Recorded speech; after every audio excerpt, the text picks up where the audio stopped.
Hindi na tayo paulit-ulit sa isip ko, habang tinitigan ko ang mga litrato nating dalawa. Mga ngiting dati ay totoo,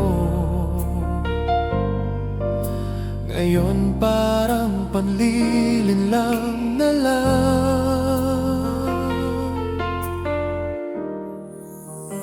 Kung hindi na tayo kailan pa nagsimula, saang parte ako hindi naging sapat. Saang araw mo napagdesisyunan na mas madali ang bumitaw kaysa